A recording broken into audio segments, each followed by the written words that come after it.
Good afternoon. Welcome back as we continue presentations by Dr. Arlene Taylor.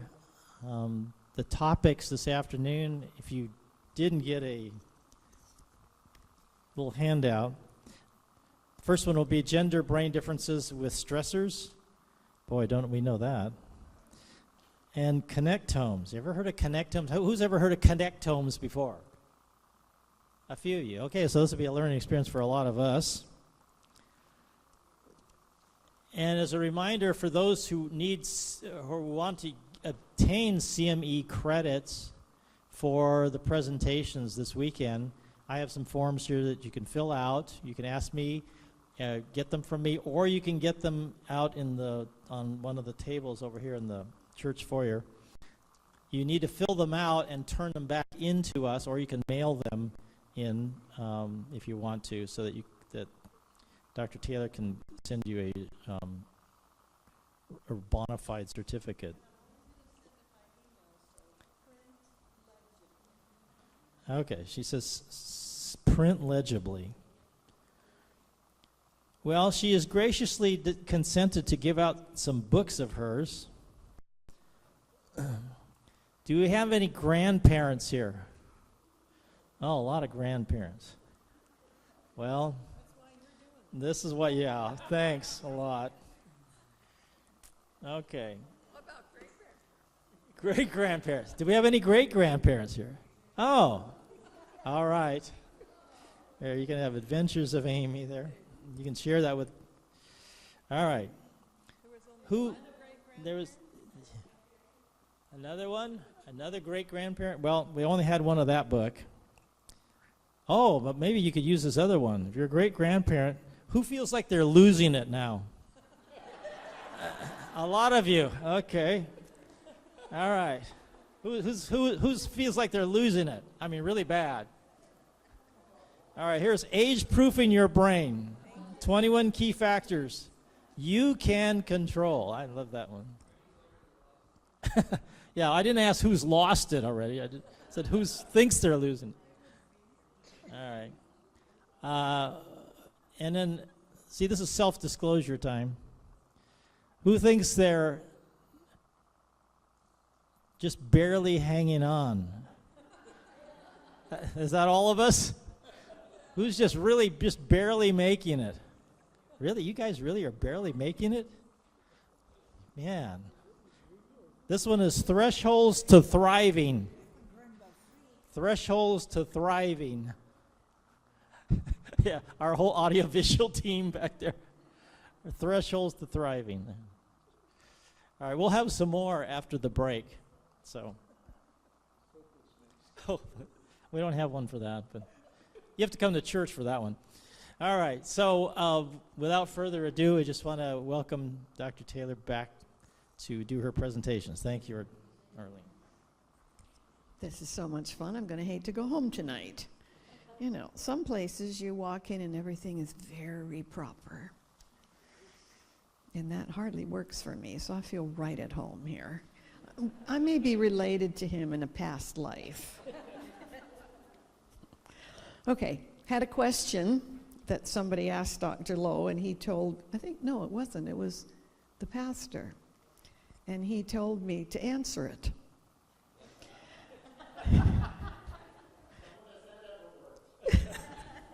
Well, it's going to work right now. So the question was, this is the age of computers. It's also the age of the brain. And the question was, how are computers impacting the brain? They're impacting it, period. And much of the time, it's in very good ways. Learning to use a computer is one of the anti-aging strategies. You know, we're not going to live forever on this planet, and eventually, you know, we're all going to die. But between now and then, we have a lot that we can do to maintain our level of mental acuity and retard the onset of symptoms of aging. So everything in balance. people who, especially young people, who spend hours and hours and hours and hours every day on a computer and do not get physical exercise and aren't taking music lessons and stuff, you know, that can build motor pathways in the brain, but they're not developing other parts of the brain. And older people, that's everybody older than me, who never use a computer are missing a huge piece that can help them retard the onset of symptoms of aging. So here's one of the pieces of research. A complex internet search with you doing it on the computer is as stimulating to your brain as reading an entire book. So that's the reason many public libraries are now having computers in the public library. And if you don't have the money or don't want to spend it, you can go and take computer lessons at the junior college and then go practice on the computer at the library. How much better to tell your family, if you want to give me anything, give me money toward a computer. Because it really will be good for your brain, depending, of course, on the site you pick to visit. And that's going to have to be your own moral judgment. But it's very stimulating for your brain. Okay, I think there was something else I was supposed to tell you. Was there another question? Did somebody have another question that I haven't answered? Okay, maybe we're good to go then. All right, what's the rule when I'm speaking?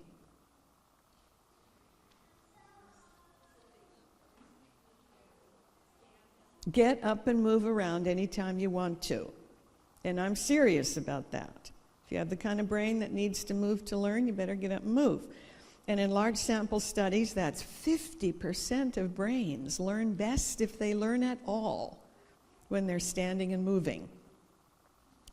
So somebody came up to me the other day and said, well, I really learn best when I'm standing, but I didn't want to get up and disturb you. I said, I'm not visual. I won't even see you. I didn't see my cousins, Rod and Betsy, walk in late last night, fighting the traffic from Loma Linda, so I won't see you. If you make noise, I guarantee you I'll hear you, because I'm auditory, but I won't see you, so do what works for your brain.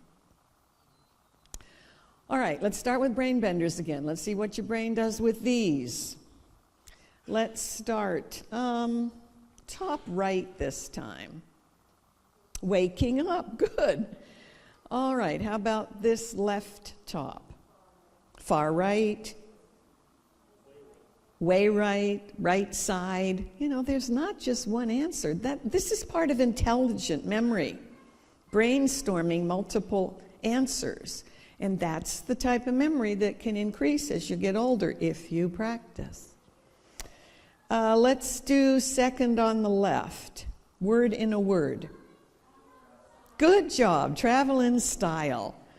How about this one, second on the right?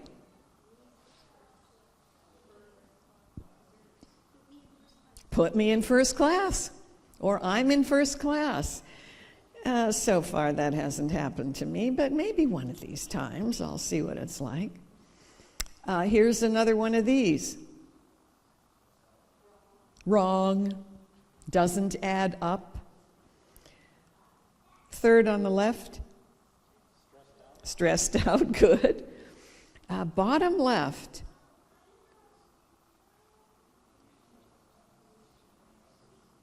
if the word was finished, the word would be stress, but it's not finished. So I was thinking of unending stress, no relief in sight, you know, whatever you want to do for that. And then this bottom right. Eustress, good job. Have you all heard of eustress?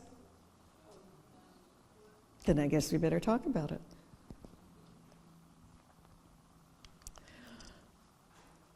This is not the typical stress management seminar. Stress management techniques are critically important for the human brain. But we're not going to really talk about that much at all. We are going to talk about the fact that Stress management techniques, well, they're important for every brain. They're critical for the female brain because stress impacts the female brain in a very different way from what it does to the male brain. I started doing this seminar because a lady came to me and she said, "I'm just so stressed."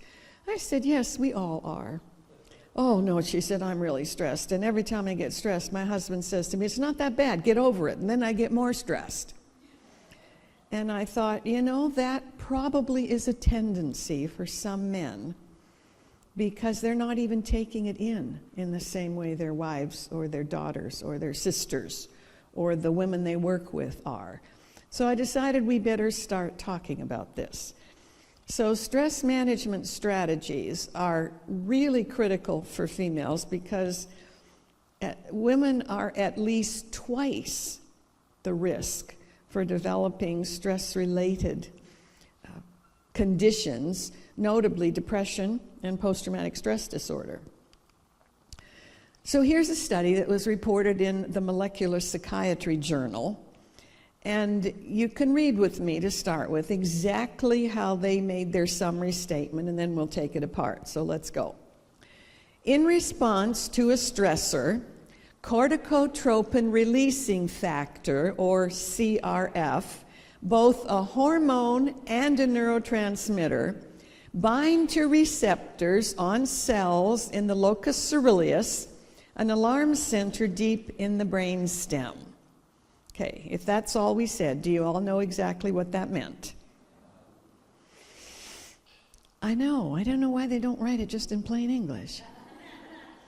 But let's see if we can take this apart for you so you easily understand it. You're familiar with the word hormone, correct? All right, a hormone is produced by any number of endocrine glands, and it's really powerful stuff. A teeny, teeny, teeny piece of a drop of a hormone can impact your entire body. You know what a neurotransmitter is? Good. Up and down means yes if you have no voice. So a neurotransmitter is the way in which information is conveyed from one neuron to another neuron because they don't touch each other. So whatever metaphor you want to use to picture this in your brain is helpful. When I think of it, I think of Hong Kong Harbor. When I was visiting Hong Kong and rode across the harbor, I have never in my entire life ever been in a situation where a million boats were going entirely different ways and nobody hit anybody else. I don't know how that happened. So think of your two hands as two neurons. So information will cross the neuron, the palm of your hand is the cell body, and go down the axon, this biggest, thickest projection from the neuron, looking for another neuron to connect with. But the neurons don't touch each other. So there's a space between the axon of one neuron and the dendrites, the fingers of the other neuron, and that space is called a synapse. Synaptic gap, different names, and I picture that as Hong Kong Harbor. So somehow this neurotransmitter boat has to get across that harbor carrying the thought and unload it onto the next neuron, and it just goes that way. Some of your axons are very long. Those of you who are much taller than I am probably have axons from the tip of your toe that are over a meter long. I don't have anything that long because I never grew tall enough even to reach my own head. So mine are quite short, and that's how information quickly crosses those neuron highways. Now, there are some substances that are both, they function both as a hormone and as a neurotransmitter, and what that tells you is this.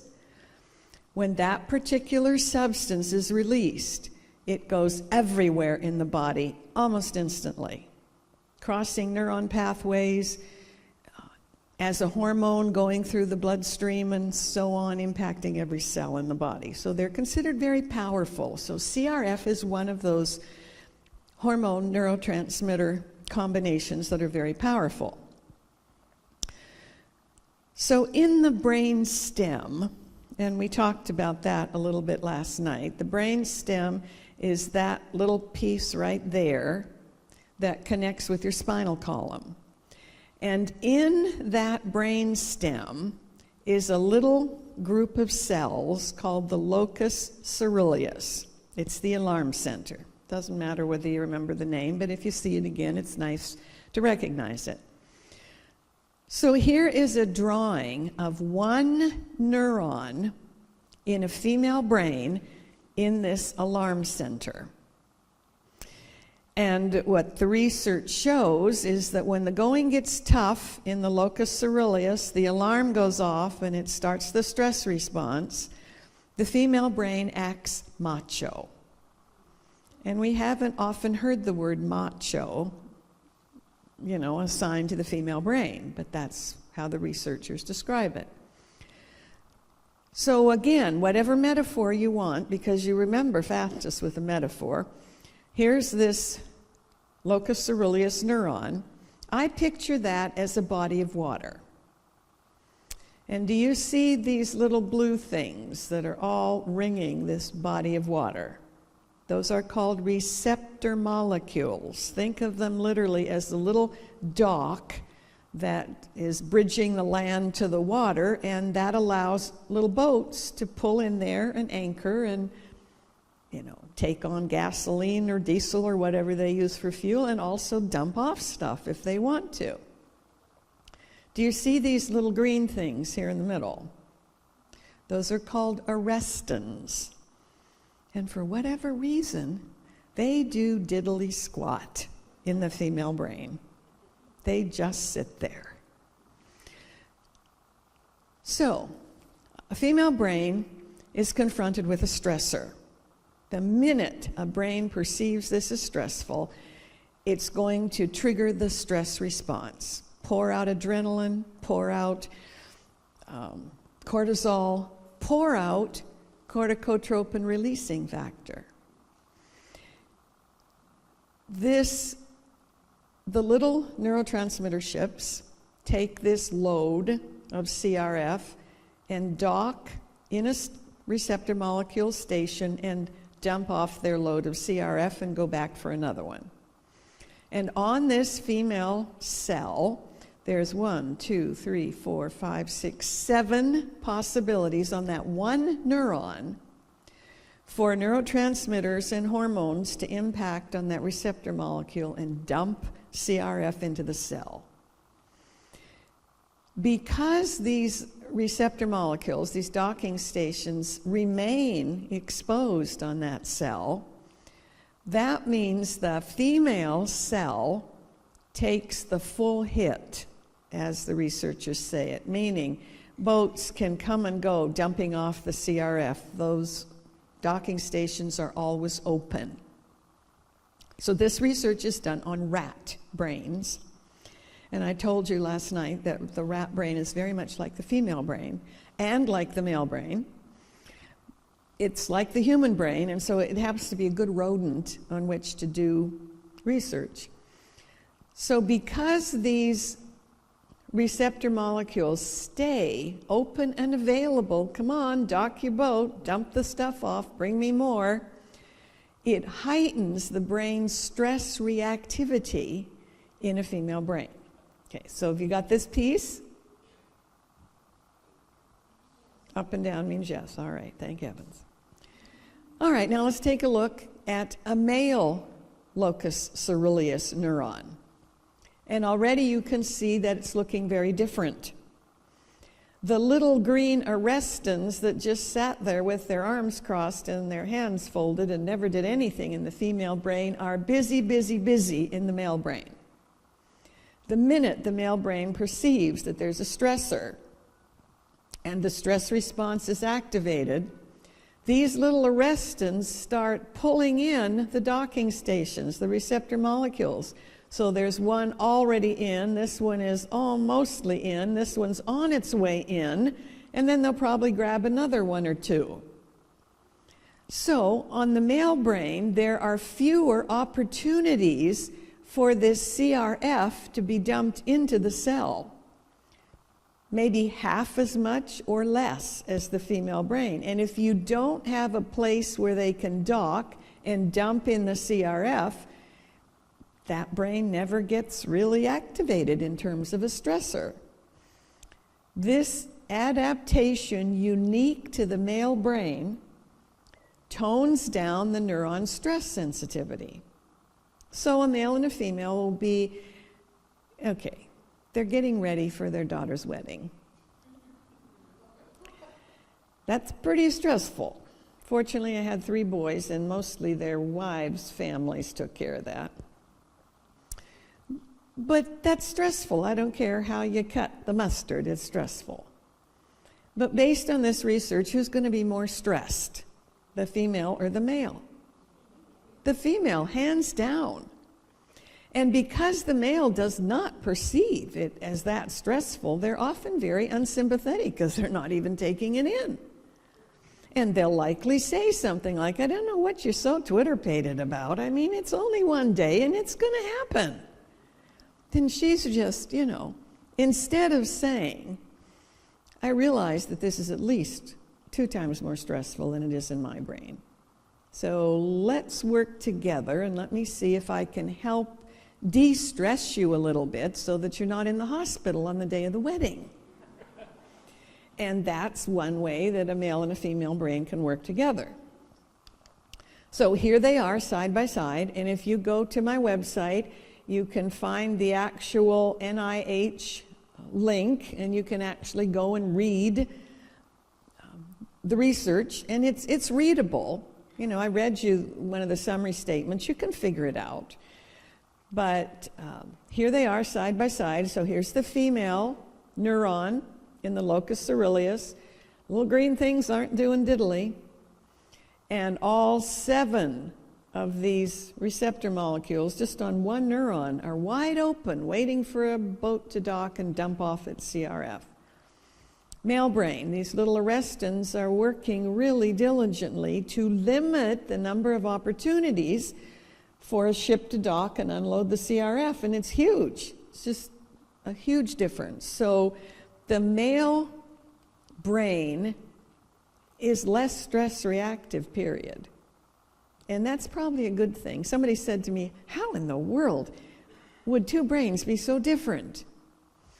And I don't know, because I didn't design them. But I thought the other day, in many cultures, who is assigned the responsibility for childcare, males or females? Many, many times it's females, and they have a heightened reactivity, which may help them quickly sense when something's going wrong with one of the children or they're in danger.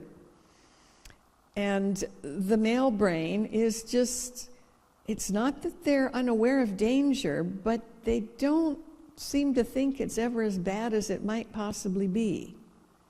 And so I think that's where we could see the male and the female brain working together again. She goes, oh, look at that, this is terrible. And he goes, well, I can see that it could escalate, but right now, how about looking at it this way? And they can actually, he can help her tone down the reactivity, and she can help him see that, come on, wake up, this could be a really big problem. So together they, again, are better than either one by themselves. So Deborah Bangasser is one of the researchers that's researching stress, and especially the female brain. She says that, period, the alarm system is more sensitive to this CRF hormone transmitter, stress, and lack of receptor internalization. The fact that these receptor molecules are not pulled into the inside of the cell means that the female brain has impaired ability to cope with high levels of CRF. And the 2 places we see a lot of that are in depression and PTSD.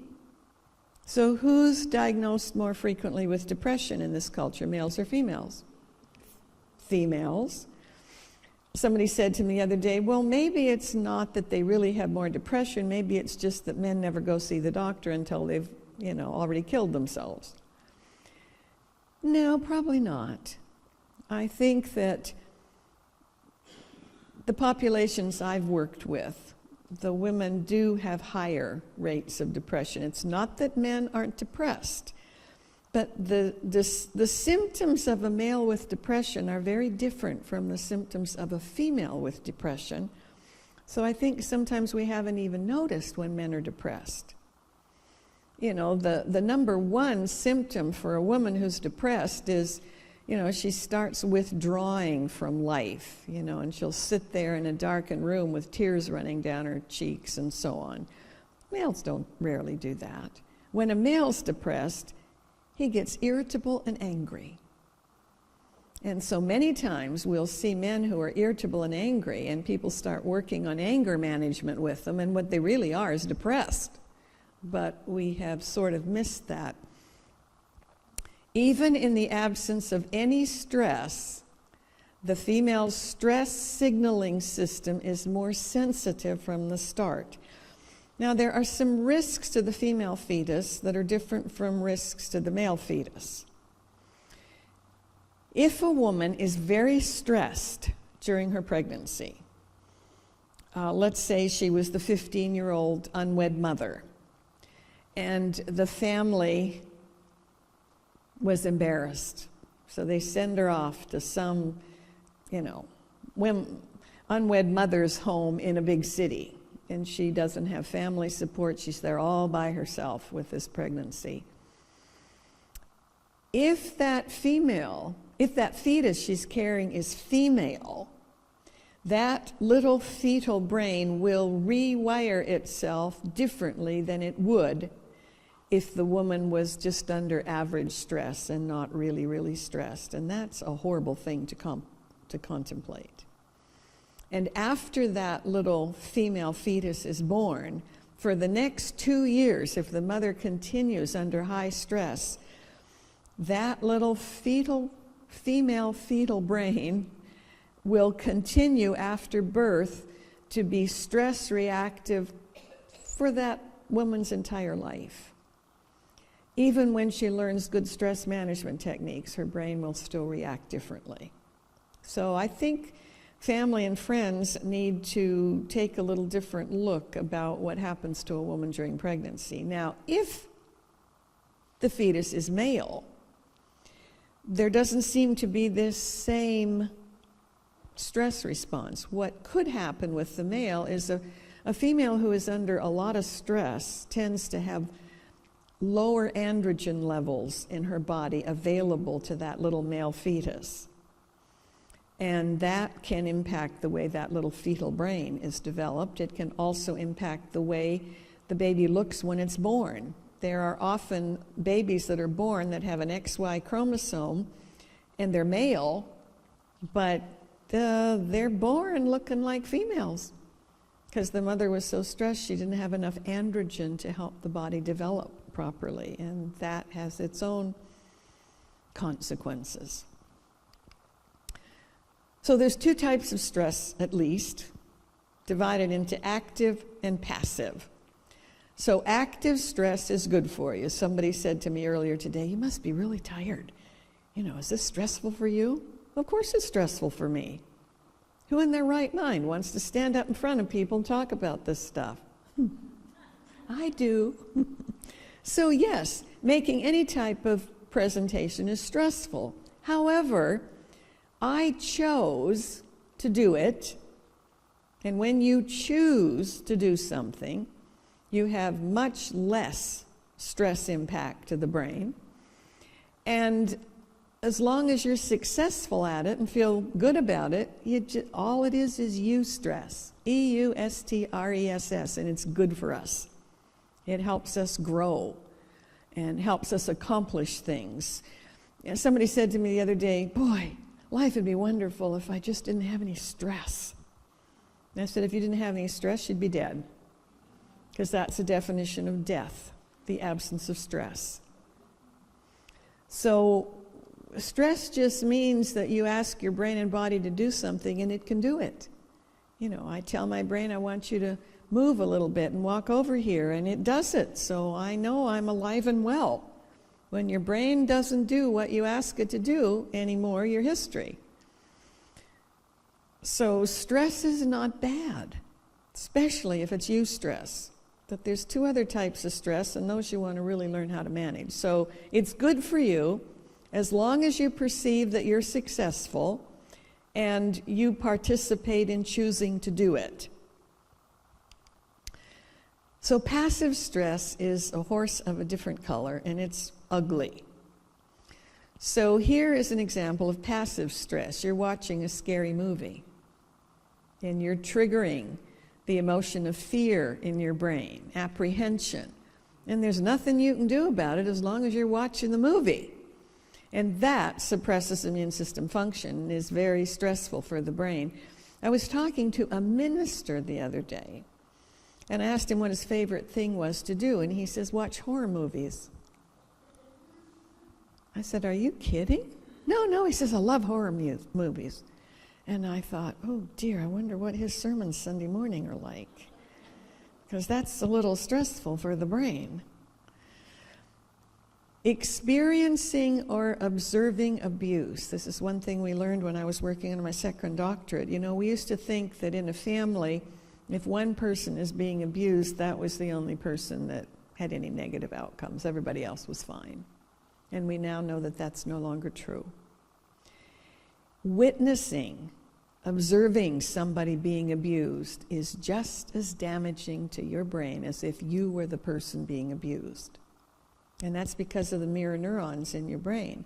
So when you watch a television program or a movie with someone being abused, you're getting that same effect in your brain. So it's really critical you pay attention what you subject your brain to. And sometimes we think it doesn't matter. It always matters. And stress that is chronic or prolonged. And this is where we get into the category of somebody has a family member that's seriously disabled, or somebody in the family develops dementia or Alzheimer's. And the caretaker of that person can be very, very stressed. And there's nothing they can do about it. They can't fix it. And sometimes they could move the individual into an institution designed to take care of that type of condition, and they think, oh, I couldn't do that. I couldn't put my loved one there. And often the caregiver dies before the person they're taking care of because it's so stressful.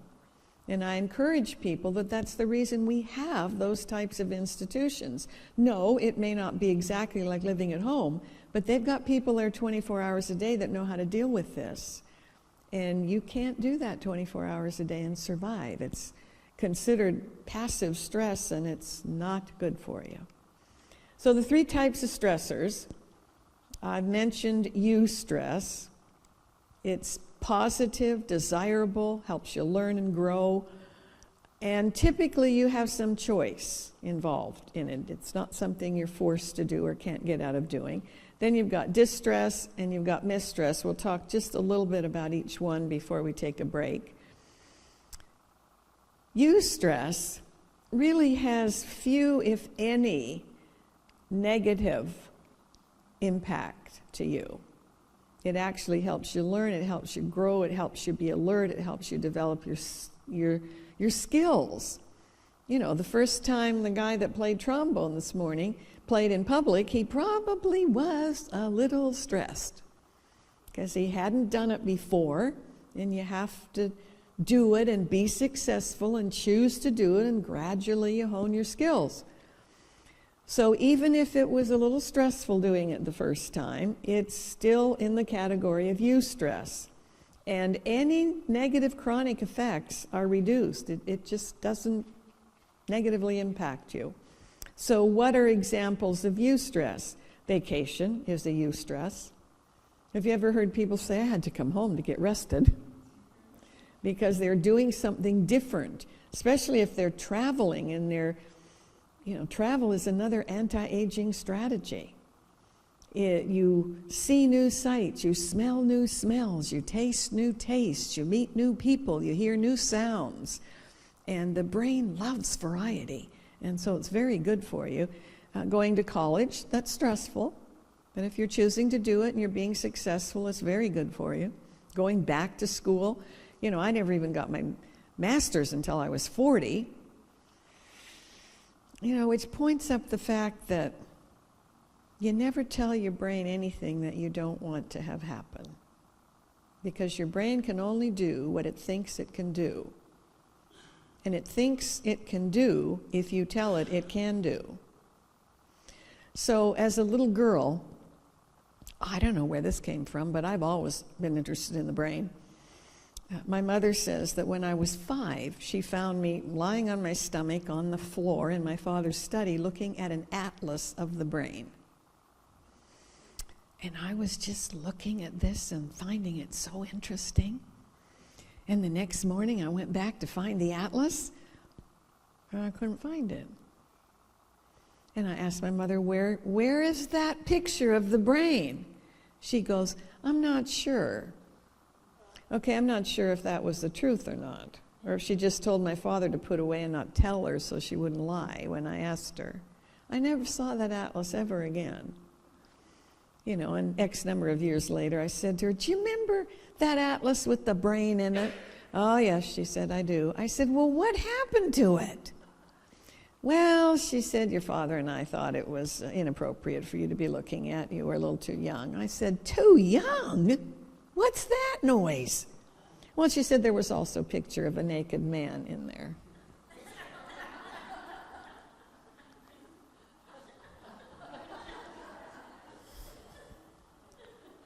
I tell you, we do the most ridiculous things as parents sometimes. So getting married, that's a stressor. But if you're choosing it, not everybody chooses it. There were some people got married at the end of a shotgun. But if you're choosing it, it's a eustress. Childbirth, again, if you're choosing that can be, it's still a stressor, but it's wonderful. And some people end up having accidents, and then I'm not sure that it's eustress, but you get a promotion at work, you retire. Start thinking now about what you're going to do when you retire. I'm very serious, especially if you have a male brain. I was talking to Dr. Lowe about that. I says, what are you going to do when you retire? He looks at me, said, plan now, because here's the research. If you are male and you have had a very challenging, stimulating job, and you retire and you have nothing planned to keep moving on with in terms of brain function, your average lifespan will be 30 months. So I was telling that to a Christian women's retreat. And I said to the women, if you really like this man you're married to and you'd like him around during retirement, help him now start thinking about what he's going to do to keep his brain sharp. And a lady said, and if you don't? I said, well, then I guess you don't help him. What can I say? But think about now what you're going to do then. I have been so fortunate in my life because I started lecturing about the brain eons ago. And so when I retired from healthcare, I just kept doing the lecturing part, and it was just seamless. And because I only get to do what I want to do now, if I didn't want to come here, and Dr. Lowe said, will you come and talk to us? I would have said, sorry, I'm already booked. It's just lovely to only do what you want to do. Now, sometimes I really am booked. But here's one way to reduce stress. I have a standing appointment with myself in my calendar. So that if somebody asks me to do something and I really don't want to do it, I look at my calendar and I say, I already have an appointment for that date. And since I do, it's the truth, and I don't suppress immune system function, but I only do what I want to do. And therefore, I love everything I do. So some of you may love everybody in your family, but I bet you don't like them all. I don't like everybody. Everybody doesn't like me. And so it can be hard to deal with that stressor. And that's where this standing appointment with myself has really come in handy. You know, I have a cousin. I love her very much. I don't like her very much. Because, you know, back to only tell your brain what you want it to do. Never tell it what you don't want to do. You know, if you want to be wiser and smarter, you never say, I'm not very smart. Because your brain will believe you and it will get less smart. Why would it try if you're not very smart? So you would tell yourself, I am getting wiser every single day. And your brain goes, oh, well, then I better get on the ball. So this cousin of mine likes me. And at one point in my life, she would call me regularly to go to lunch with her. And I would go to lunch with her because, after all, she's a relative. I love her. I should associate with my relatives. And I would be exhausted at the end of lunch. I mean, flaming exhausted. 2 days, 3 days tired. And I kept thinking, why am I so tired? And I realized because she was always whining. Do you know what whining is? It's anger, squeezing out through a very small opening. So I'd listen to a whole lunch of her whining, and I'd go home depressed. I can't afford that. If that had happened Friday, I'd have done a terrible job this weekend. So when she kept calling me for lunch, I've already got an appointment. So she kept calling me, and I have lots of appointments. And finally one day she says to me, Arlene, you can't be that busy. You can't be that busy. It's 6 months since we've had lunch. Now you must have a time you can go to lunch with me. So then you have a decision to make. Are you going to risk being honest, because it might totally wreck the friendship, or are you going to pretend, which is going to suppress your immune system? So I finally said, well, I am busy, but here's the deal. Every time I have lunch with you, I'm depressed for 2 or 3 days, and I can't afford that. I do too much speaking. I cannot afford to go somewhere depressed. Well, she says, what's the reason you're depressed? I said, because you're whining all the time. She says, I am? I said, yes, nothing is ever good. It's always something bad. Oh, she said, I don't think so. I said, well, I'm telling you. That's my brain's opinion. Well, she said, I could change. Can people change? Of course they can. They just have to want to badly enough. She says, I can change. Will you meet me and I'll start changing? Thinking, okay. I said, well, yeah, I think I could probably do that. Good, she says, let's meet for breakfast tomorrow. So I meet her at IHOP. Arrive at IHOP. There's like 20 people in line. She comes in, I'm standing in line. She looks around. The first thing out of her mouth is not, hi, Arlene, glad to see you again, give me a hug. It's, what are all these people doing in line? I said, probably the same thing we are, waiting to get a table. Well, I don't like waiting in line. I said, hold it. This is exactly what I'm talking about. You've been here 29 seconds and you've whined twice. Oh. Okay. So we chat a little bit, and then I say, why don't you go up and get a menu, and we'll pick what we want, and when we get a table, we'll be all ready to order. So she trots up to get it. I sent her because she's extroverted. Sent her over there to get a menu. She comes back with a menu. She hands me the menu. She looks at her. She goes, what is this? I says, it's a menu. Well, she says, it's not the one that was here last time. I don't like this menu. I can't find what I usually get. I said, you're doing it again. Oh. I said, okay, here's the deal. Every time you whine, I'm going to put my hand up. I'm tired of talking about it, and I'll just get your attention, and you change what you're saying. Oh, she said, that's fine. put my hand up, put my hand up, put my hand up. By the time we finally got seated, my arm was tired. We sit down. I say to her, I'm done putting my hand up. You got to start listening to yourself.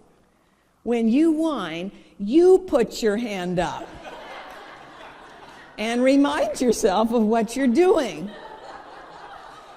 Okay, she says, I can do that. That didn't work very well. The poor waiter was at our table all the time. So we had a very interesting breakfast. And I told her to go home and practice. And when she had reduced her number of whines, then I'd have lunch with her again. Okay, that was about 7 years ago. She still whines. But, you know, it's about 90% better. And you know, she's healthier. She can't believe how much healthier she is. So think about how you are interacting with people. Are you a whiner and they're going home depressed? Or are you only telling your brain what you want it to do as if it's already got it handled? Because it's critical for stress. So eustress, good. Distress, you want to avoid it if you possibly can.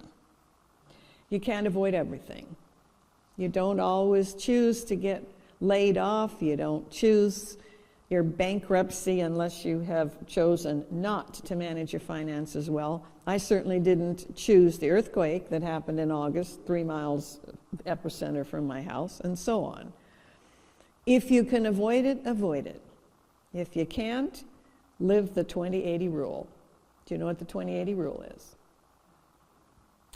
Comes from a Greek philosopher named Epictetus. And when I was in Greece, I learned about Epictetus, and I came back and was telling people about it in a seminar, and a guy on the front said, well, did you meet Epictetus when you were in Greece? So if I have a slide about it now, I'm carefully putting Epictetus, 2nd century philosopher, because no, I didn't meet Epictetus. He was a slave for the early part of his life. And evidently he was good at what he did. His owner badly busted up one of his legs so that he would be crippled and could not run away.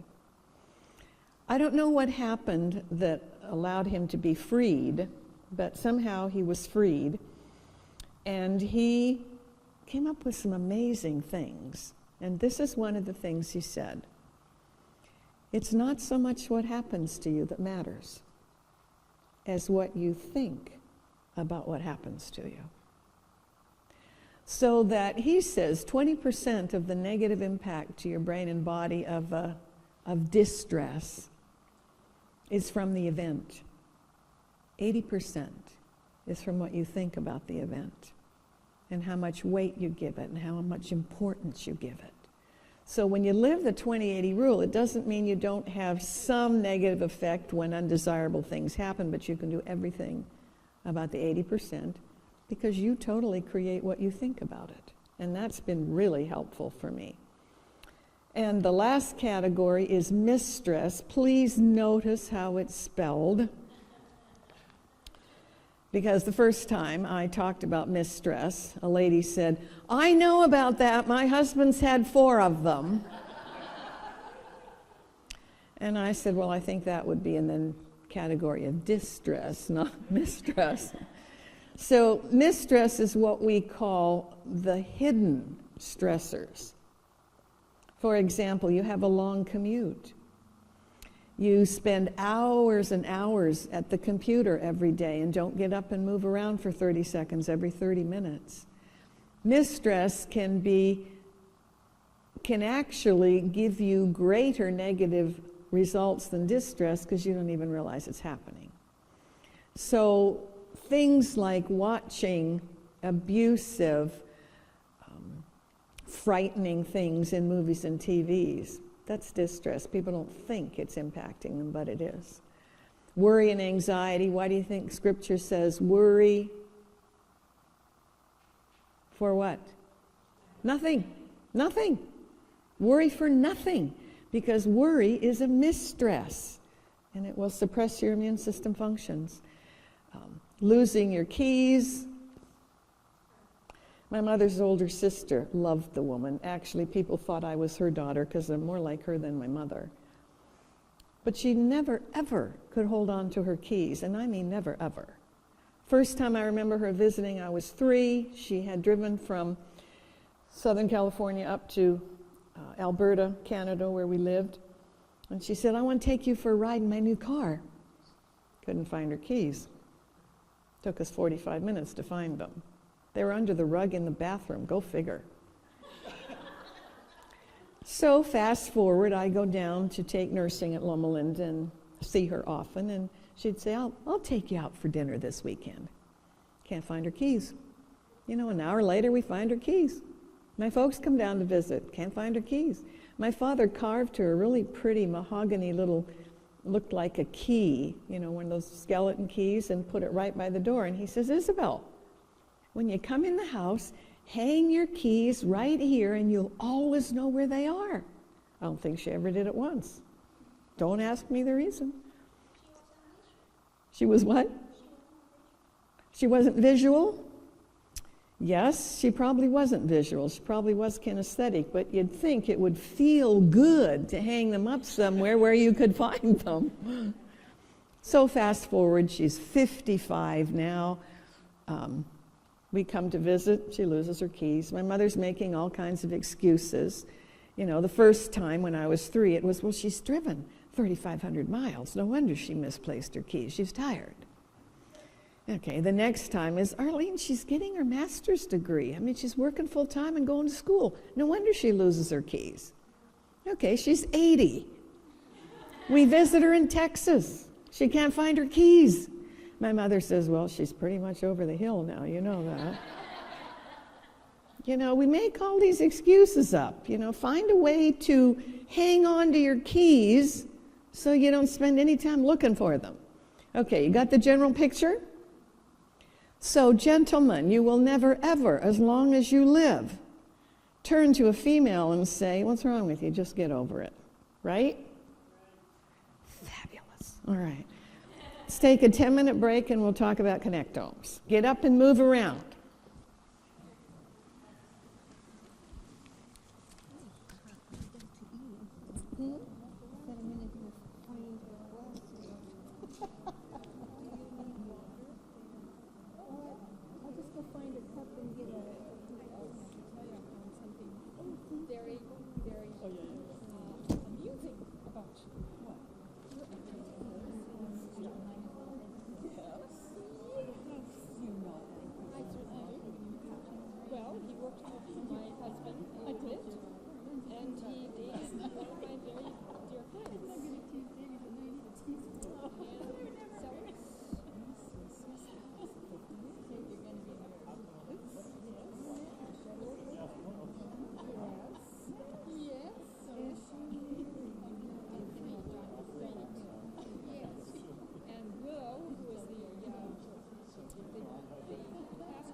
All right, we were going to resume our last session. If any of you have missed some of the sessions and want to try to get filled in on the other sessions that you might have missed, the Friday night, last night's session and this morning's 2 sessions can be found on the church website. It'll be archived. So it's camarillo.sda.org, camarillo.sda.org, and it'll be archived there. What we will also have available is all 5 presentations will be an audio CD. So if you want to get that, that will be available for $10. You'll need to give your name in the back to the audiovisual people, and they can put you on a list and get you, oh, what is that? Oh, put it on the envelope? On a card? So in front of you, in one of the pews, is a card that says, "Welcome, Camarillo." Where do you want them to put it? Oh, there's a sermon CD. You want it on that, somewhere in that area or somewhere else? So somewhere put on a non-sermon CD. Just put on the brain CDs, and they'll know what you're talking about. All right? So you can turn that in. All right. And so if you want to know how to get a hold of Dr. Taylor, you have her website, www.arlenetaylor.org. We have 3 of her books also to give away. Who has a birthday closest to today's date? Does anyone have a birthday today? Today? When is your birthday? 16. April 16. Anyone closer than April 16? The what? The 3rd. May 3rd? May 3rd? And this is the 25th? Gee, you're going to make me do math? That's closer than 16? Am I supposed to take your word for it? Are you left-brained or right-brained? Should I take your word? All right. So, I'll let you choose. There is Age-Proofing Your Memory, or Thresholds to Thriving, or Adventures of Stella.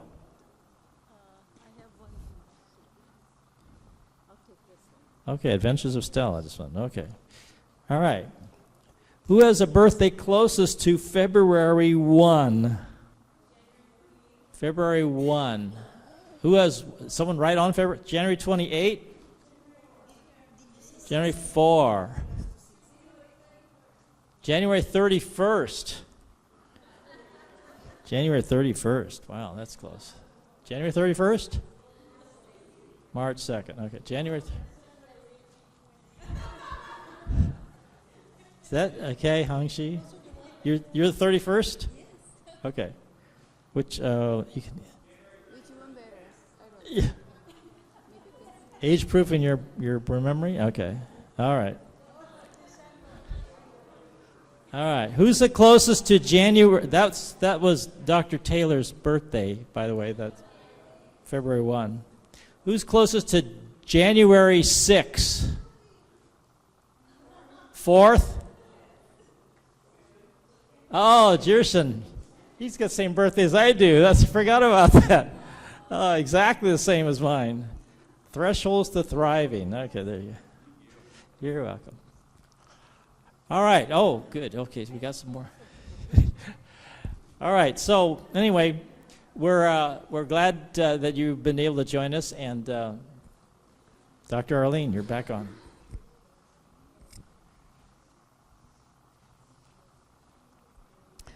So my father's birthday was January 26, and that was the day I was supposed to make my appearance. And I didn't show up till the 1st of February. My mother was not amused. Many times she would say on the 25th or 26th, "I don't know why you couldn't have been born on your father's birthday. That's what I planned." then I would just have to do one birthday cake. So usually what I got for my birthday was not a cake, because she'd already made one and she was an abysmal cook. My dad said that if he had the money for all the pots she wrecked by burning water, he would have been able to retire in great comfort. So what I usually got for my birthday, they baked bread all the time, and it was good homemade bread. She'd have my father make a big round bun, and she'd smear a little icing on the top and shove a candle in it and say, "Happy birthday, Arlene." So I learned to love bread. All right, let's go. Top left.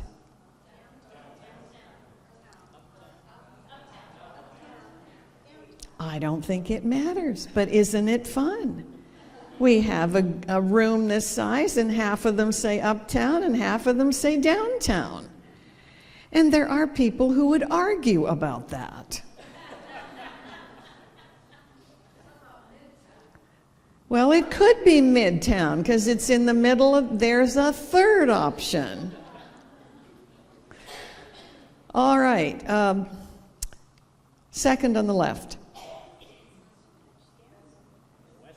West wind, side wind. Wind blowing toward the left. I mean, I don't know. There's all kinds of. There's no right or wrong here. That's what's beautiful about the brain. All right, third on the left.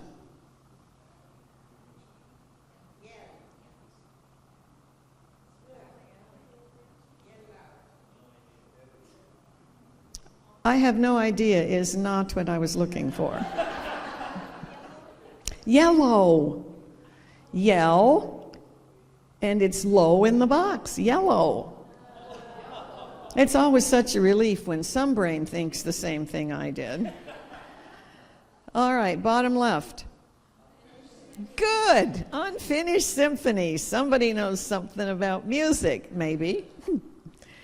Top right. Yes, and all the men in unison say touchdown. Maybe it is touch-up for some brains. It is for Betsy's. All right, second on the right. It could be fourth quarter. What are these letters? I.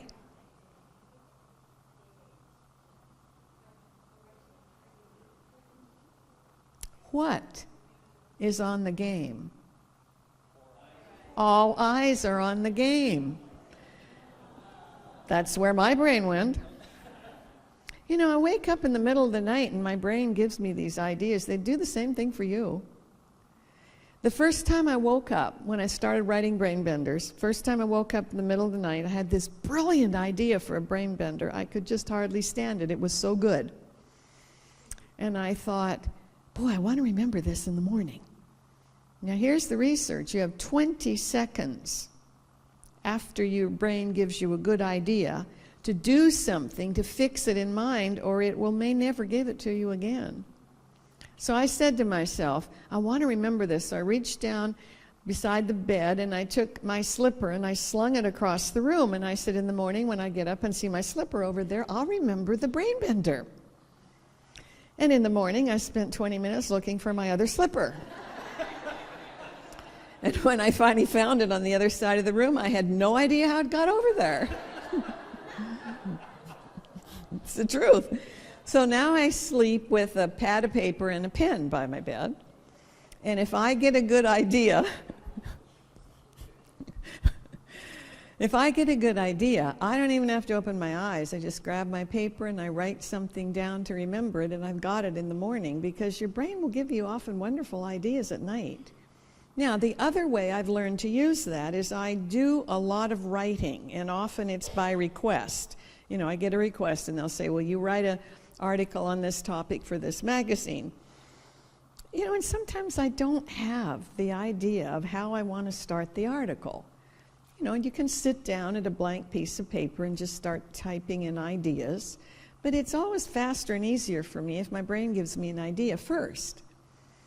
So I got this piece of brain research that when you really want to get your brain's attention, you know, you write on the blackboard of your mind or the whiteboard of your mind what you want your brain to give you, but you'd always do it with your non-dominant hand, because the brain has to really concentrate to write with your non-dominant hand. So my left hand is my non-dominant hand.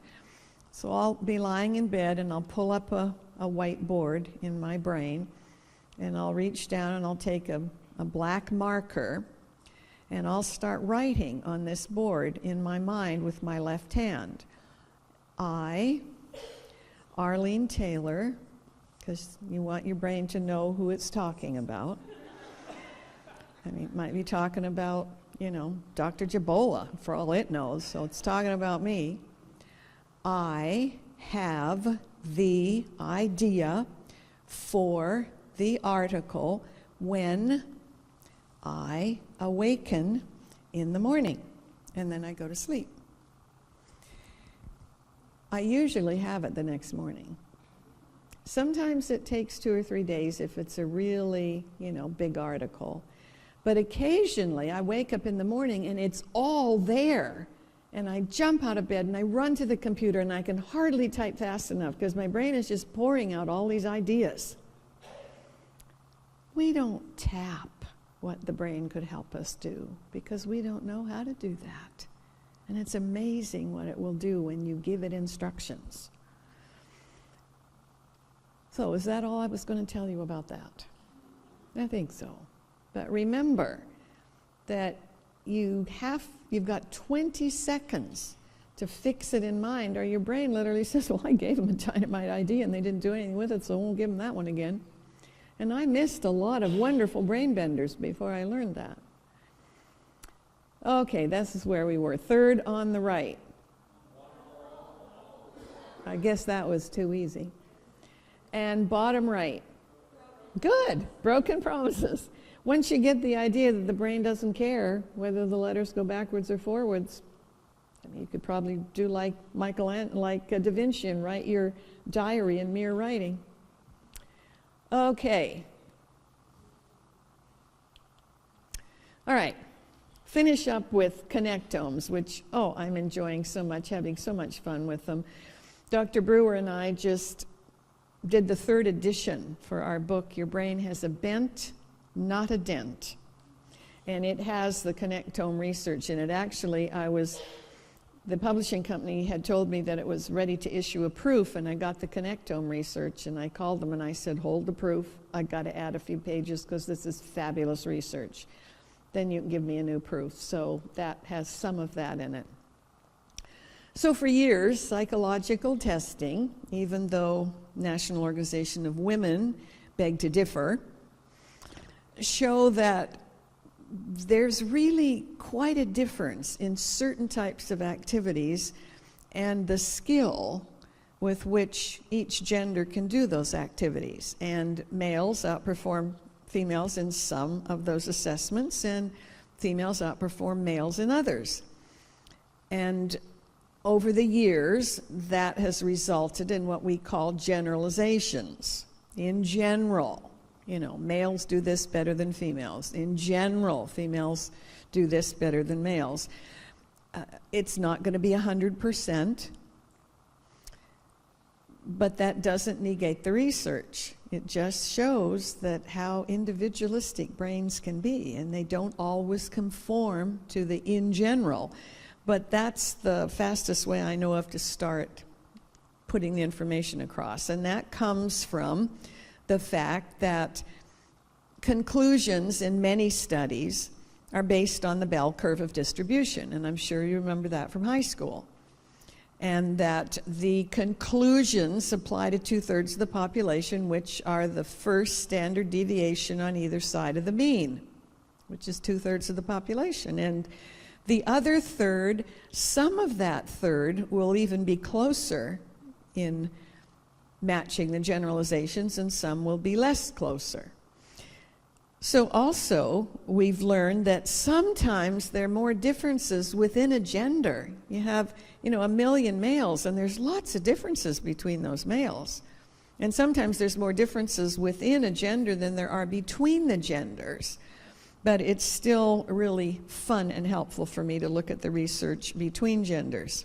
So this is what these years of observation and assessments have shown, that in general, male brains do better than female brains at reading maps and direction finding, and at using spatial abilities when muscles are involved. And we talked a little bit last night about the Winter Olympics and how males and females can do the same types of activities, but males will usually do them at a higher level of skill achievement.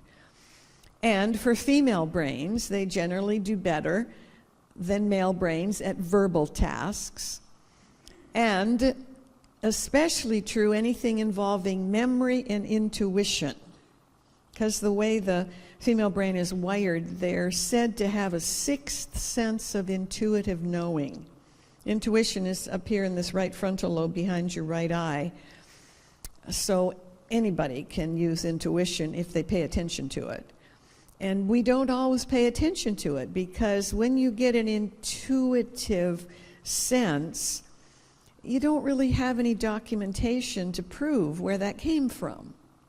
But when you get a strong intuitive sense, I tell people to pay attention, because your brain is taking in 10 million bits of sensory data per second. You could never pay conscious attention to that. And out of it, it's sifting through all of that data. It often will give you an impression. And when I follow it, I'm usually very glad I followed it. And memory, especially related to verbal memory. And here's one place where couples often have trouble, because he'll say, "You didn't tell me that." And she'll go, "Yeah, I did. I told you that July 1st of 1947. She's probably right, gentlemen. First place, you probably didn't even hear her. And we don't have time to talk about that PET scan research, but maybe we will sometime, because males do not listen to a female voice the way they listen to a male voice. So there's a whole strategy women need to do if they want him to hear them. So enter DTI, diffusion tensor imaging research. It's a brand new special brain scanning technique that is really fun. So here's a drawing of a neuron. You remember I said you can think of your hand as a neuron. Your palm of your hand is the cell body, and here's your thumb, that longest projection from most neurons. And then there's a bunch of fingers on here. And you can see that they're right next to the end of another neuron. And there is a space here, even if it doesn't really show, and that's where the little neurotransmitter boats take that information to the next neuron.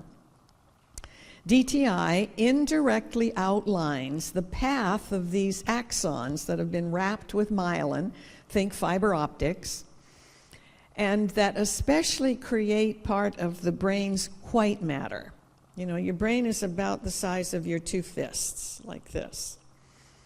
I tell people, if you have large hands, don't get too excited. If you have really small hands, it doesn't matter, because it's not the size of your brain that matters. It's how many of these connections you have made with other neurons. And you can make from 1,000 to 100,000 connections with one neuron. That was the beauty of Einstein's brain. It was rather small, but it had tons of neuronal connections. So the more connections, the better you can think. So if you put a gray glove on your left hand, that would represent the color of the left hemisphere. Put a white glove on your right hand, and that would represent the color of your right hemisphere, because it's got more of these long axons that have been wrapped with myelin. So it reminds me, I was lecturing in Alabama not too long ago, and I was the only person in a room of about 1,000 persons that stood out, because I have no pigment. And so one of the individuals asked a wonderful question. They said, what color is your brain? And I said, it's gray and white. And he said, what color is my brain? And I said, gray and white.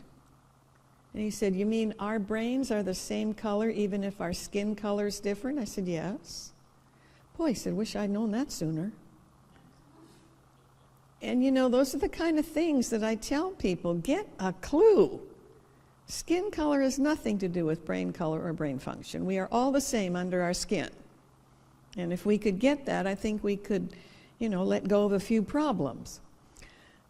So DTI, you can look at a brain and you can see what is connected with what. And the result of this pattern that they have made is called a connectome. It's a neural map. And you can see where things are being connected. Now, researchers always want to compare things. And it's fine to compare one brain with another brain, but that's not necessarily different enough for them. And so one of the first things they did was to compare connectomes between male brains and female brains. And therein lies the fun. So the question I'm often asked is, this wiring that they're discovering, does it cause the behavioral differences between the genders, or is it just correlated? And it's sometimes hard to know which is which. For example, your car stops running because you weren't paying attention to the fuel gauge and you ran out of gas. So your car might have stopped running because it ran out of gas. But there might be other reasons. You might have enough gas, but the fuel pump isn't working. Or the spark plugs have stopped working. So it's hard to know whether something causes something or is just correlated with it. We are pretty sure, for example, that when you start studying music before the age of 8 and your corpus callosum is much thicker, that this is not correlation. It's the study of music that caused the corpus callosum to enlarge. We're pretty sure that your brain areas that change when you pray, minimum 12 minutes a day, can actually see the size of different parts of the brain changing. We're pretty sure that it changes because you are praying or meditating, that it's not just correlative.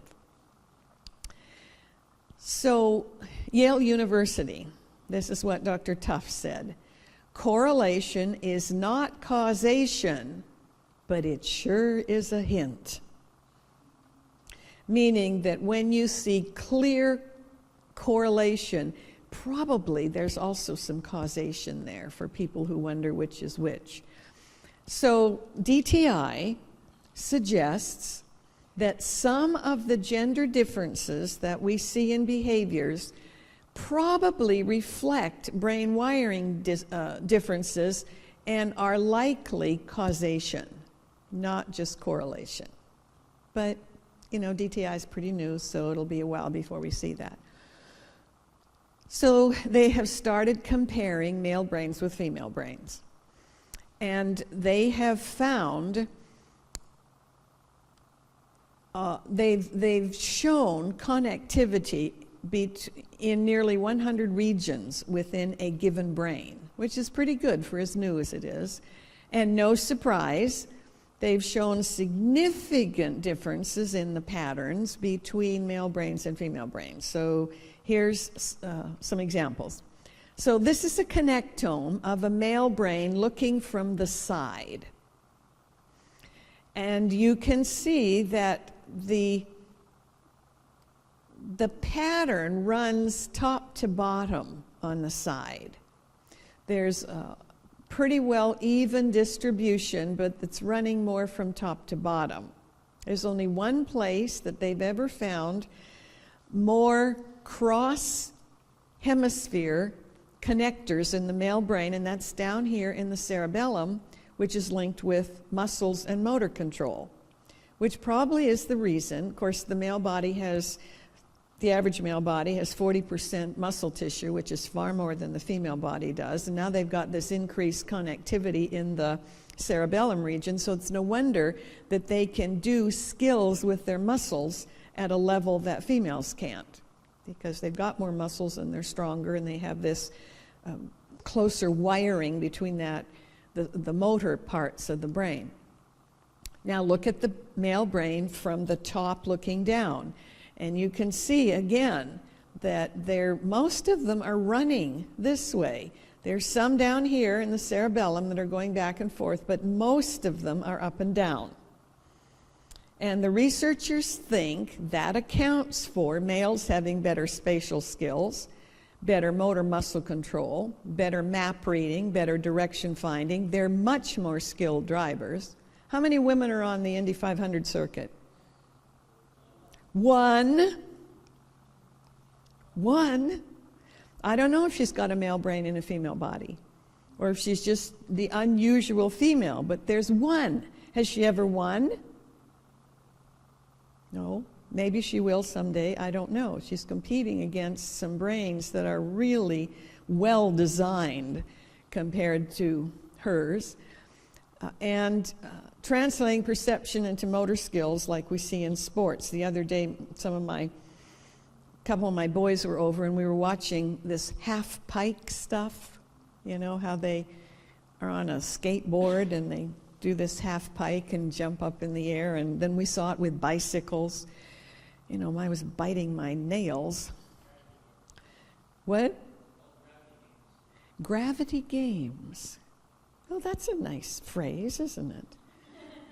Tell that to the newscaster. They didn't use that term, and that would have helped me understand half pike, gravity games, okay. And by gravity, you don't mean serious. Okay, here's the female brain, looking at it from the side. What do you notice immediately?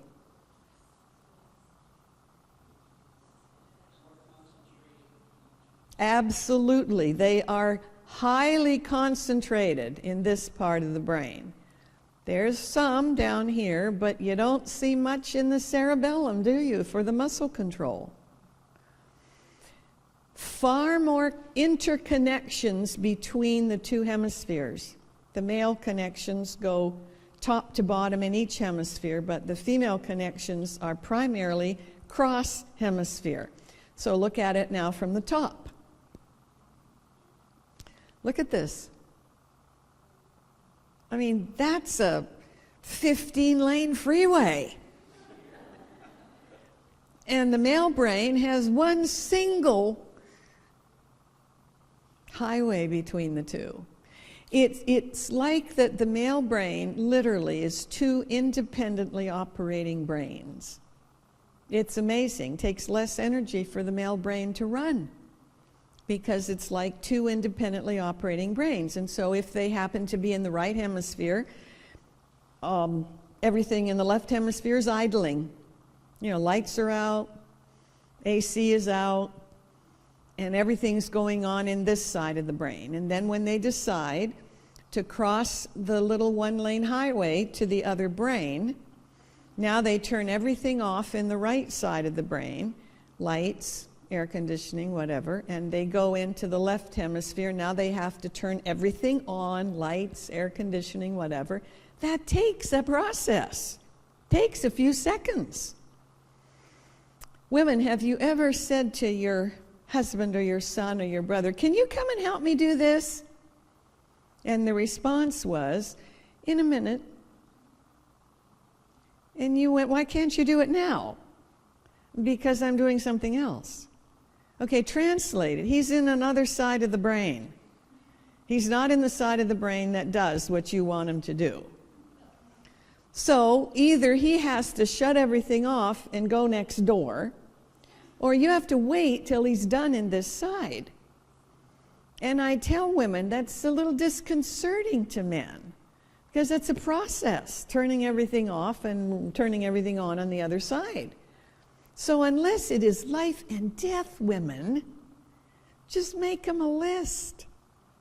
Say, you know, I'd like this and this and this done when you happen to be in that side of the brain, and I hope it's sometime this year. And they're usually very willing to help, but let them get in that side of the brain because it'll take 7 to 10 seconds. Oh, well. So, this kind of wiring, look, here's the cerebellum. Look at, there's not much going on there in the female brain. So this type of wiring accounts for better verbal skills, intuitive abilities, memory tests such as recalling words and remembering faces. You recall faces on this side and you remember their names on the left side. And social cognition tests that try to measure empathy and emotional intelligence. It's not that males are not emotionally intelligent, but because this is a much more global type of functioning, it gives the female brain some advantages. So now look at the side-by-sides. That's hugely different. And it's actually kind of exciting to see on paper what we thought must be happening. We didn't know what was happening. We just knew there was a difference. But look at this, up and down. Lots going on down here around the cerebellum. Here we've got the female brain when, thousands and thousands and thousands of connectors between the two hemispheres. Not very much going on down here in the cerebellum. So that means the female brain takes more energy to run because if any part of it's on, it's all on. And that's the reason the male brain takes less energy to run because they only use half of it at a time. And that's not good or bad, it's just the way it is. And when they are in one half, they hone that to a really fine skill. But it's very different.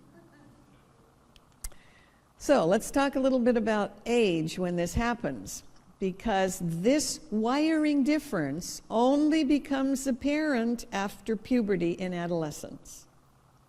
So when you do a connectome on a child, male, female, who's not yet reached puberty, the brains look actually the same.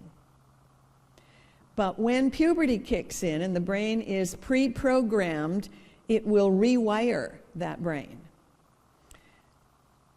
That's one reason that teenagers have a hard time for a few years, because their brains are literally being rewired, males as well as females. They're about 2 hours, give or take a few, behind the average adult. So you're ready to go to bed at 10. They're not even thinking about bed till midnight, 1 or 2. You get up at 7, they're not awake till 10. And unfortunately, education has not caught up with this research. And so they want teenagers at school by 8 o'clock in the morning, if not earlier. They're not, their brains aren't ready to learn. They have several years of this complicated rewiring. And if they knew what they were doing, anybody after puberty would be starting school about 11 o'clock in the morning and going till 5. Instead of starting at 8 and going to 2 or 3. And their brains would be much, much better able to perform. So the difference in the wiring correlates when puberty kicks in and you have these changes in secondary sexual characteristics. Girls have breast development. Males develop their external genitalia. Men grow hair on their face. Women aren't excited about doing that. And it's all to do with this rewiring hormonal process. Now, here's some correlations about what we have seen with emotions, but probably relate to this wiring. The protective emotions are housed in the right hemisphere. Meaning when you do PET scan studies and the person is feeling a sense of joy, experiencing a sense of joy, it's the left hemisphere that's going to light up. So researchers believe that joy is housed in the left hemisphere. When the brain is in the grip of one of the protective emotions, anger, fear, or sadness, the right hemisphere lights up. So depending on which side the male brain happens to have activated, he will be very aware of whatever emotions are in that side. So if he's working out of the left hemisphere, he usually feels pretty good. If he's working out of the right hemisphere, he's going to be much more aware of anger, fear, and sadness, because that's where he's centered at the moment. So the protective emotions are in the right hemisphere. Speech is on the left. So females can experience emotion in either side, and because of the connections, immediately get to Broca's area up here behind your left eye and express it. Larger corpus callosum, many, many more axons running between the two hemispheres. So it's more difficult for males to express emotions verbally, especially if they happen to be doing something in the right hemisphere, because speech is on the left. So in order to get something out about how the emotions are impacting them, they got to shut everything down in the right hemisphere, cross this little one-lane highway, reactivate everything in the left hemisphere so they can get to speech. And it takes a long time to do that. According to Michael Gurian, he's a wonderful researcher that's doing a lot about the differences in girls' and boys' brains. The female brain processes more emotive stimulants through more senses and more completely than does the male, and verbalizes emotive information quickly. Boys can sometimes take hours to process emotively and manage the same information as girls. You need to remember that. I often hear adults saying to a little boy, "Talk to me." Well, he doesn't know what he's going to even think yet, much less talk. And you put a lot of stress on that little brain. You say to a little girl, "Talk to me," and she can usually say something. It might not be her considered opinion, but she can say something. And he's often completely articulate, and you think, what's wrong with you? You dumb? No, depends what side of the brain he's in, and it depends where he is in this process. And the other thing I hear is women say to little boys, "Look at me when I'm talking to you." Stop it. They don't want to look at you. They saw you once. We have wonderful research at the age of 3 days old, before nurture has kicked in a lot. And they're often very simple tests, but here's one of them. You line up 50 bassinets with 50 babies, 25 girls, 25 boys, and you hold a picture over each bassinet of a human face. And the short answer is that the male retina has a lot more M cells for motion. And so all the babies look at the picture, and the little girls look at the face and look at the face and look at the face. They'll look at the face almost as long as you hold it up there. And the little boys look at the face. It's not moving. And they look away, and they may never look back, not even once. Now you do the same thing, only this time you hold a mobile over each bassinet. And the little girls look at the mobile. Oh, that's interesting. 2/3 of them look away quickly and may never look back. Some of the others look a little longer. But the little boys, oh, hallelujah, something's moving. And they'll look at that little mobile almost as long as you move it for them. But in adulthood, when you watch males and females speaking, females look at each other directly. And they'll just stand there and look at each other as long as they're talking to each other. You never see men do that. You don't. One will be looking this way, jiggling change in his pocket. One will be looking this way, jiggling change in his pocket. They glance at each other once in a while, but they're talking to the world. They're not looking at each other, just look around. And so women say to these boys, "Look at me when I'm talking to you." That's very stressful. They'll look at you, but they won't hear a thing. So don't ask them to look at you. Give them something to play with and then talk, and they might hear something. The right hemisphere in females shows enhanced sensitivity to expressing feelings and reading emotional responses of others. Men, not too good at reading nonverbal body language. There are some who do it well, but in general, they don't do that so well. I remember a couple telling me that they went to a Christmas party for the office when there were lots of couples there. Husband was a counselor at this particular institution. And as they were sitting there looking around, the wife said to him, "Look at that couple over there. They are not doing well." He looked at them and he said, "Look fine to me."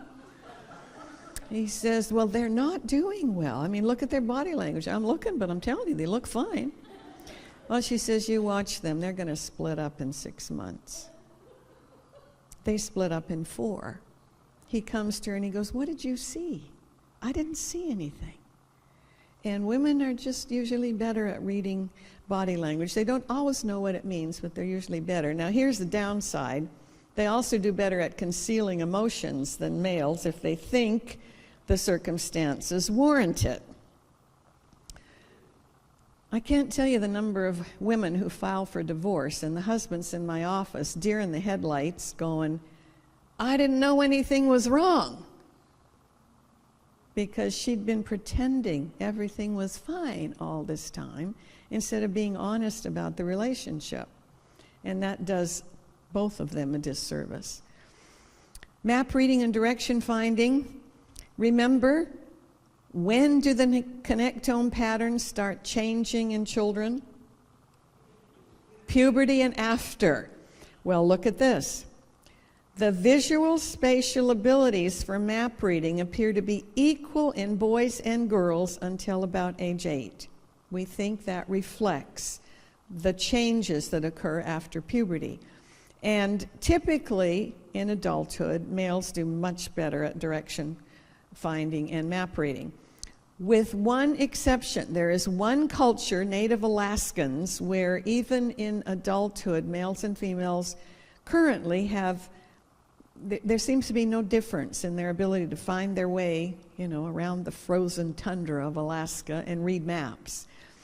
And that may be because they have more field independence. In our culture, down here in the lower 48, as they call it, girls can't just leave and wander around all day by themselves and find their way home because it's probably not safe. It may not even be that safe for boys, but it's certainly not that safe for girls.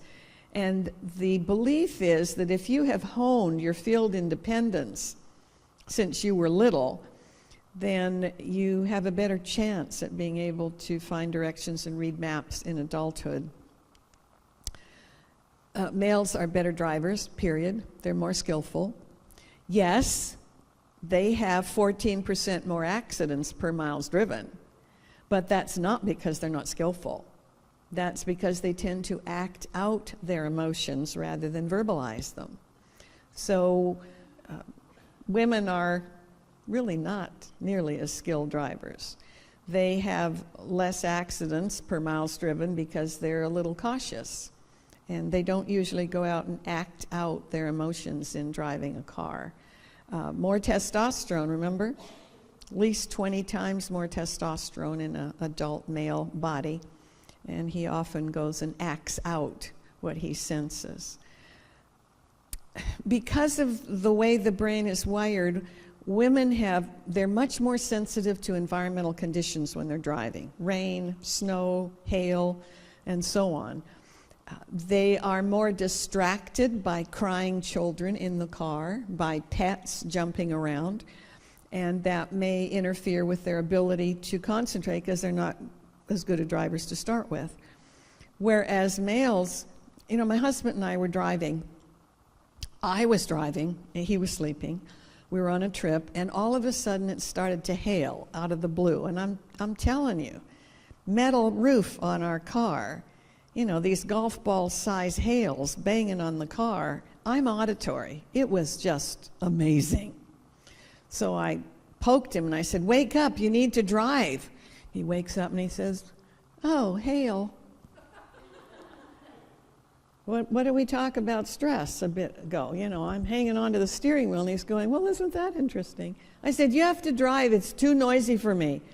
He said, oh, fine, I'll drive. So I start to pull over, and he goes, not here.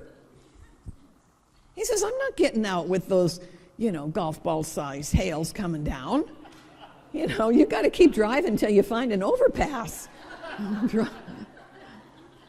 So we find an overpass, and we trade. And he starts driving totally unconcerned.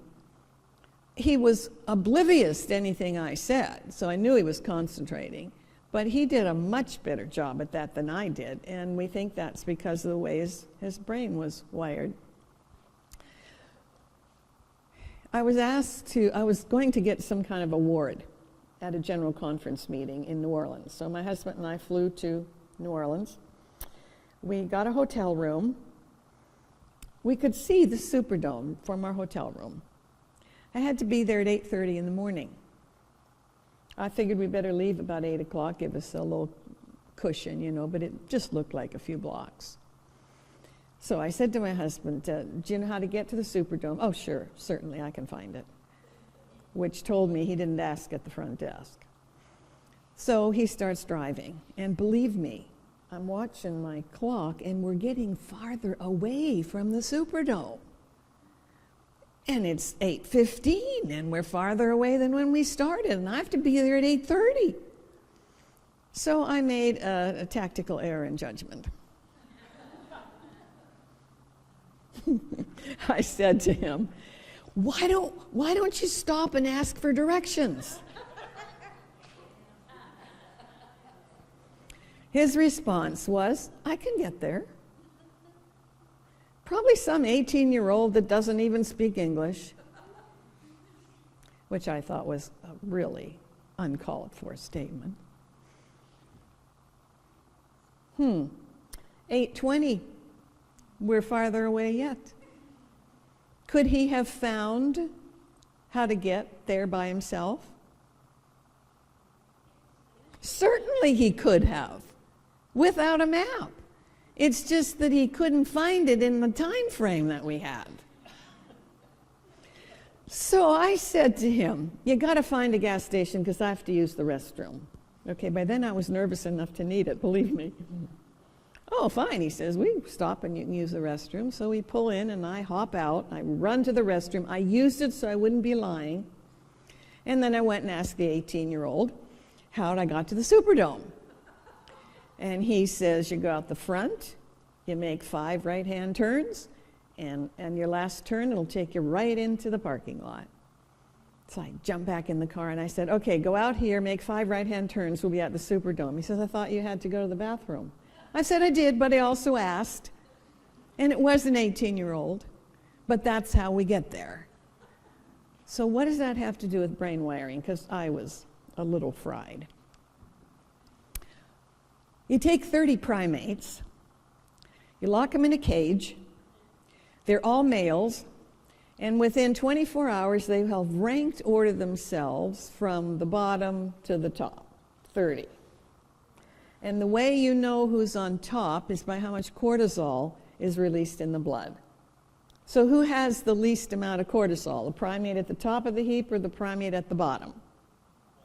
The primate at the bottom. So when you measure neurotransmitters and stress hormones, you can tell where each primate is in this list of 30, which leads the researchers to say that follows this top to bottom wiring. The male brain is very hierarchical. It knows at any time with the males around them who's on top and probably where they are in the pecking order. And nobody wants to voluntarily place themselves lower on the pecking order. And the person with the information is higher on the pecking order. Can you understand how artificial this is, but how real it is? So my husband is not going to stop and ask an 18-year-old directions because that would put the 18-year-old higher than him on the pecking order. And once you get that, you never have to be locked into that again, but we think that's what's happening in the male brain. Never happens in the female brain. You put 30 female primates in a cage, lock them in, 24 hours later, there is no rank ordering ever. Doesn't happen. What you have are several small groups of primates, and there may be an informal leader in each group, but there is no pecking order. So, for a female to ask for directions, that's no big deal, because there's no pecking order. It's the fastest way to get information. So never tell your husband to stop and ask for directions, because you won't have time to explain this to him. Just tell him you have to go to the bathroom and ask while you're there. So here's the hierarchical male brain pecking order, and here's the collegial female horizontal organizational style. And it's pretty real now based on what we know with DTI. So males don't, I think, really understand what they're doing. It's just that their brain is so hierarchical that this comes automatically to them. But the really healthy males that I've met know that sometimes the fastest way to get information is to ask a question, and they don't take it personally and do this artificial hierarchical placement. Okay, the last thing we need to finish up with is that we think this has to do with giving and receiving directions. So when a woman is being asked for directions, she tends to give object-specific directions. And most women know exactly what I just said.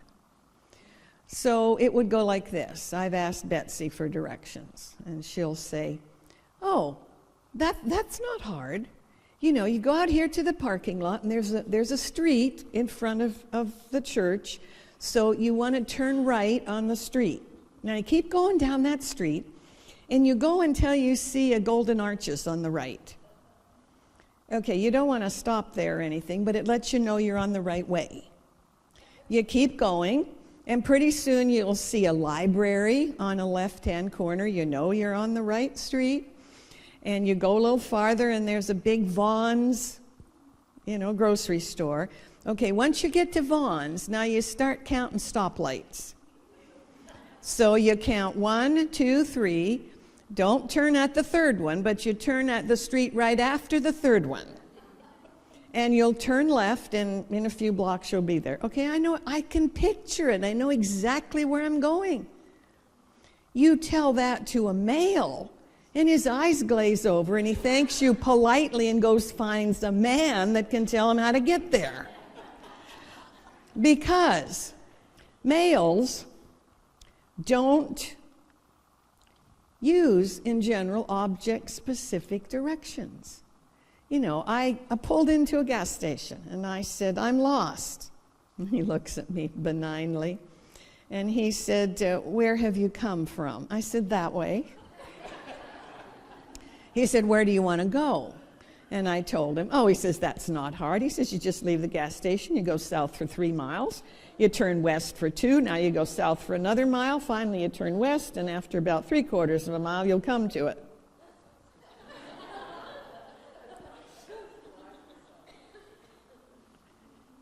I look at him and I said, you go south for 3 miles. Which way is south? He looks at me pitifully and he says, you look like a bright woman.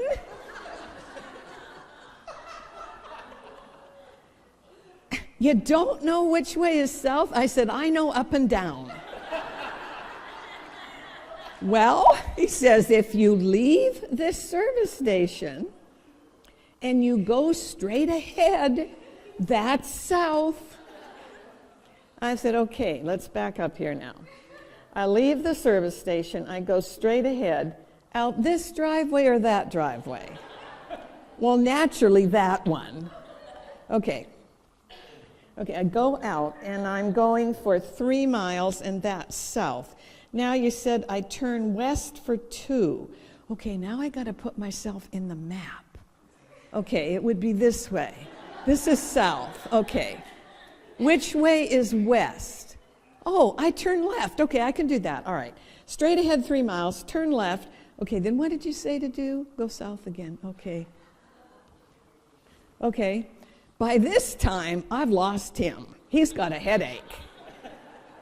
I need to go find a woman that just can give me some object-specific directions. So, you know, it's not just north, south, east, or west. I mean, I was in Germany, and he told me to go west for 2.5 kilometers. I won't go how that went. So, females, if a male asks you for directions, which he will only do if he's absolutely desperate, if you know which way is south, north, east, and west, try to give him those directions because he'll get it. And men, if you're trying to give a female directions, give her some object-specific landmarks because that's just how we navigate. The problem is, when I asked a guy at a gas station one time, tell me what I'll be looking for as I'm going south for 3 miles. He looks at me and he goes, the road.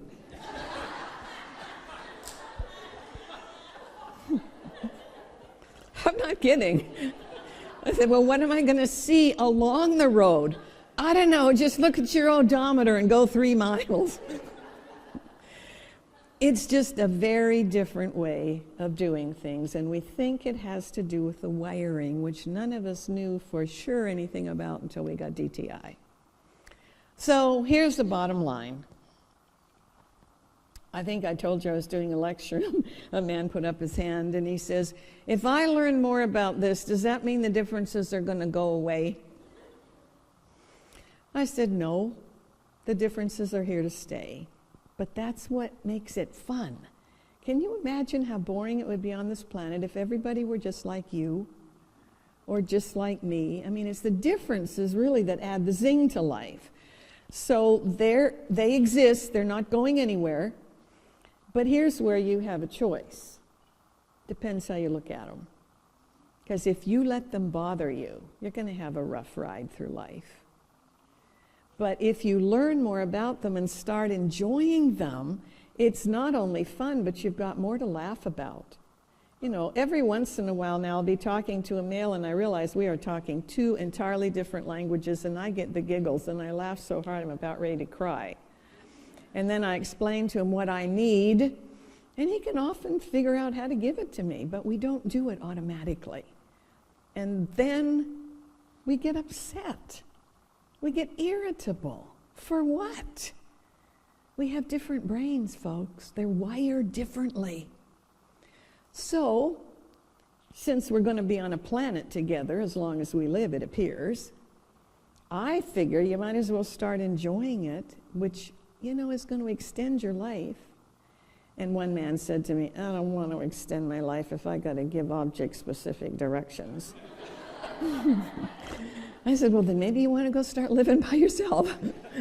So an increased understanding, I think, can really help with communication. And if you choose to have fun with the differences, you're in for a lot of fun because they're so different. I mean, we are more alike than we are different because we're members of the same species. Except a guy said to me once when I said that, well, most of us are. I thought, I wonder who he knows. So really start enjoying it instead of getting irritated. And if you can, connect with the other gender in ways you know works for their brain. You can't always do that. But you can never get irritable and upset because, I mean, look at us. We're all so different. It's hysterical. I'll finish by telling you that the San Francisco Zoo was having problems with their primates. They were getting depressed. They were putting them on antidepressants. And they decided this probably wasn't very good. So they put cameras on the primate cages 24 hours a day to see if they could figure out what in the world was going on to make these poor little primates depressed. And they noticed that their behavior dramatically changed during the 2 days every week when the zoo was closed. And as they watched the filming, they found that the primates were just delighted when people would come to visit them 5 days a week. And if you've ever stood and watched people in front of a monkey's cage, it is pretty funny. You know, they're making all kinds of gestures and faces and so on, and the monkeys were loving it. Now the zoo is closed for 2 days, and there's nobody there making faces at them, and they become flaming depressed. So what they did, took them off all the antidepressants, and they gave them a wide screen. And the 2 days during the week when the zoo is closed, they're playing them Laurel and Hardy. And they're watching Laurel and Hardy and having the best time, and they're no longer depressed. So I've had couples come to me, and one of them is very depressed because the person they're married to is so different. Stop it. Start laughing about it and really enjoy it, and you'll have a better relationship, and the research suggests you might even extend your life. So have fun as you do it. Thank you.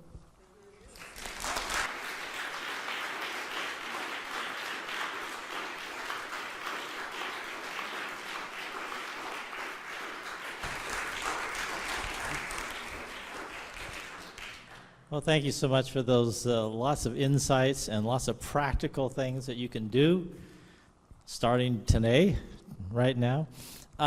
Thank you for coming, and I'm sure Dr. Taylor can answer some of your questions if they're more on a personal nature for a short while before she has to leave. She's going up to Bakersfield later today to work on another one of her projects. She has no downtime either. And but we do have, I just want to let you know, we do have coming up in the fall a depression recovery program. You can get information about it out in the foyer. And if you have any questions, you can talk to me, or you can talk to Lisa Dickinson, who's here as well. She can answer questions about that program, which we'll be holding. So again, thanks very much for coming out. We do have, we'll have available the audio CD if you're interested. Let the people know in the back. If you need, anyone else needs the CEU forms, I have them up here, or they'll be in the foyer on a table. So thanks again for coming, and good health to you.